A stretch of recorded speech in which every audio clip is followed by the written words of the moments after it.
This video is provided to introduce you to the latest computerized diagnostic tool from STG, the TEC2. By viewing and performing the procedures shown in this video, you'll complete an excellent introduction to the TEC2 before you're faced with using it to address the service needs of your valued customers. Before we begin, realize that the TEC2 does not come loaded with diagnostic software. We'll cover software loading using a TechLine terminal and the latest CD-ROM in a few minutes. But first, let's review what the TEC2 offers and the best way for you to get off to the right start.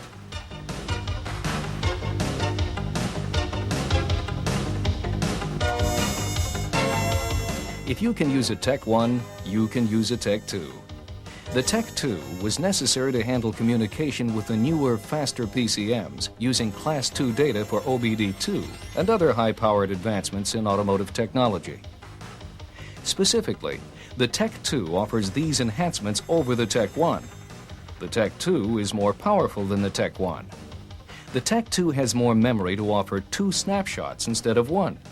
Its bigger screen offers more visible parameters and graph plotting capability. The TEC2 also has more flexibility using soft keys for time-saving shortcuts. Let's look at these and the other features in order to help you make the most of them. Furthermore, feel free to stop this video at any time to try out what you see on the TEC2. First of all, the TEC2 should be easier on your eyes. Not only is the screen larger, it also allows for contrast adjustment. Furthermore, you can use the tilt stand to enhance the viewing angle. The keypad has also been improved. Notice the familiar as well as newer keys. There are 2 control keys, power and shift. Both have lights to verify engagement. And while the TEC2 has the same function keys you know from the TEC1, F0 through F9, you're encouraged to use the new selection keys. Ergonomically designed, the TEC2 keypad lets you use your thumb to push the arrow keys to move through selections on the screen. When you highlight the desired selection, merely push the Enter key. Right near the arrow keys, there are Enter, Exit, Yes, and No keys for thumb action as well. There are also Enter and Exit keys near the F function keys, just like on the TEC1. The 4 soft keys allow for special functions. Typically, the More soft key, when displayed, is used to view additional soft key functions. Experience with the TEC2 will prove the value of these soft keys and the shortcuts they offer. The question mark key is for help on how to navigate with the TEC2. The TEC2 cable accommodates the included DLC connectors for either OBD1 or OBD2 vehicles. And to accommodate individual comfort, the TEC2's handle straps are adjustable. A hinged door at the top of the TEC2 opens for access to the PCMCIA card. PCMCIA stands for Personal Computer Memory Card Industry Association. The industry standard PCMCIA card replaces the mass storage cartridge on the TEC1. It is far more powerful with greater memory, 10 meg versus 1 meg. The PCMCIA card is positioned in the number 0 slot, the one closest to the screen. The slots button is used to eject the card.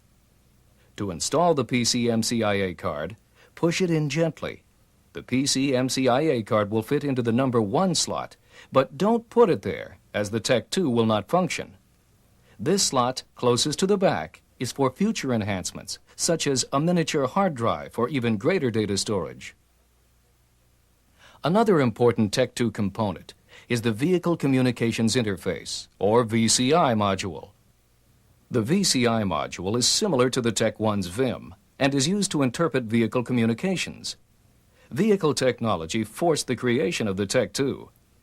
In the future, the TEC2 can be updated with a new VCI module rather than requiring the creation of an entirely new tool. The VCI module is integrated into the tool and located at the bottom of the TEC2. The power jack can plug into the DLC cable or the TEC2. Vehicle communication requires that the power jack must be connected to the DLC cable for proper grounding. So it's a good habit to always use the DLC cable jack for power. With the power supply connected, turn on the TEC2 using the power button. Realize that every time the TEC2 is powered up, A thorough self-diagnostic routine is completed to verify the tool is ready for use. Also, if a condition occurs while the TEC 2 is in use, diagnostic routines are available. Perhaps the most important thing to accomplish before using the TEC 2 on an actual customer vehicle is the programmed-in Getting Started tutorial. Merely select Getting Started from the main menu. You'll find these options: Tool Controls, Hardware, TEC 2 Features, and Programming the TEC 2. While you should review all the information, let's concentrate on TEC 2 Features. This tutorial is strongly recommended to aid you in understanding the advancements of the TEC 2 and how they can be used. Within the TEC 2 Features submenu, you can view and manipulate the data parameters of a fictitious vehicle. Under DTCs, you can view the fictitious vehicle's DTC information, freeze frame failure records, and clear the sample DTCs. Data Display shows the fictitious vehicle's data parameters. Here, it's good to practice locking in parameters while continuing to scroll through others. To scroll, merely hold down the down arrow key. There are several points to be made in Data Display. First of all, notice that when a highlighted parameter's description words are cut off, the full description is available at the bottom of the screen. To go an entire page forward or backward, use the arrow keys. The left arrow takes you back a page, and the right arrow moves you a page forward. Data Display also features several important soft keys. DTC takes you right into viewing related DTCs. The Data Capture soft key lets you take a snapshot while still in Data Display.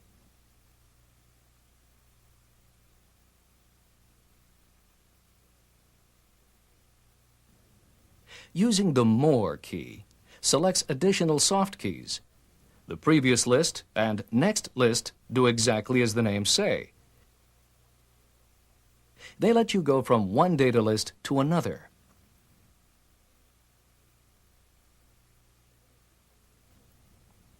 Within the tutorial for Special Functions, a sample MIL test lets you command the light on and off using the assigned soft keys. For snapshots, the fictitious data parameters can be recorded and replayed. In a few minutes, we'll take an actual vehicle snapshot and review the data. The TEC 2 does not come with diagnostic software. TEC 2 software must be loaded from the latest TechLine CD-ROM before attempting a vehicle interface. From the information menu on the TechLine terminal, select Terminal Menu. Then, select TEC 2 Update to begin the process. To display the setup instructions, select Page Forward. Communication uses an RS-232 connection between the TEC 2 and the TechLine terminal. However, the TEC 2's RS-232 connection requires a serial data port adapter on terminals built without one, or on a T100, you'll need the DLC to DLC adapter, just as was necessary with the TEC 1. Also, use the included external power supply when interfacing with any TechLine terminal. Once the TEC 2 identification appears on the tool's screen, follow the terminal instructions to complete the software programming.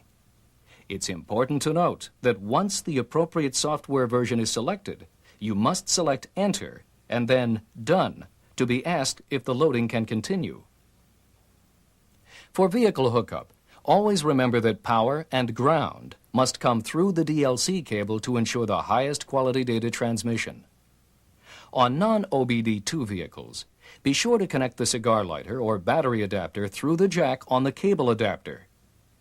Also note that the TEC 2 can handle a vehicle voltage as high as 20 volts. Minimum system voltage is 8 volts. To establish vehicle communications, follow the screen instructions which are similar to the TEC 1. As was mentioned earlier, use your thumb to highlight selections and press Enter to make selections. It's important to study the screens. They can change from application to application because of the wide range of functions available with the TEC 2. When viewing data, you'll notice several advantages. The Tech 2 offers more lines of parameters compared to Tech 1, and you can lock in up to 5 parameters and still scroll through 4 others. To lock in parameters, use the Select soft key to establish a list of available parameters. By highlighting a parameter and pressing Enter, it will receive an asterisk to indicate it's been locked in. After exiting back to Data Display, you'll see that up to 5 parameters can be locked and are listed at the top of the screen. To unlock a parameter, merely select it a second time. Many times, the soft keys will let you go to another function without backing out of the current one. This is particularly handy when searching for information on a vehicle condition. Of special interest is using the dual snapshot functions. This is a great feature for any cold-hot comparison, or when comparing a bad vehicle with a known good vehicle. In Snapshot Replay, there is a wide selection of soft keys to help you save time. By pressing More, you can go directly to Auto Reverse and Auto Forward to view the snapshot frames one after another in succession. By hitting the More key again, you can go directly to the first frame or last frame. And by hitting the More key yet again, you come to Previous Frame and Next Frame, which will allow you to move the snapshot display one frame at a time. Here's a known good vehicle road test example where the customer states there's hesitation on acceleration. The system check and a visual inspection identify nothing, but you suspect the map sensor, throttle position sensor, or the crank position sensor based on previous experience. A vehicle road test with the Tech 2 to recreate the condition is a good idea. With the Tech 2 set up for manual trigger center point, a snapshot is taken when the hesitation is noticed. Then, the second snapshot can be used to record engine parameters on the other known good vehicle under the same exact speed and road conditions. In the first snapshot, TP and engine speed seem to increase smoothly. However, the map shows a fluctuation. Comparing that to snapshot number 2 on the known good vehicle, we see that all 3 sensor signals increase smoothly. While in Snapshot, you have the option to plot data on a graph. Select Plot, then select the items to be plotted. After the selections, press Exit to continue plotting. Using the Tech 2 for SPS, as well as all its important functions, are thoroughly covered in the one-day Tech 2 class, number 16018.15, available at your local GM Training Center. The Tech 2 is the latest computerized diagnostic tool from STG. Just remember, if you can use a Tech 1, you can use a Tech 2. The Tech 2 becomes an essential tool with the 1997 model year, since the Tech 1 will not be able to perform vehicle protocol communications on these 1997 and future models. The Tech 2 is truly the diagnostic tool for tomorrow, but it's ready for you today.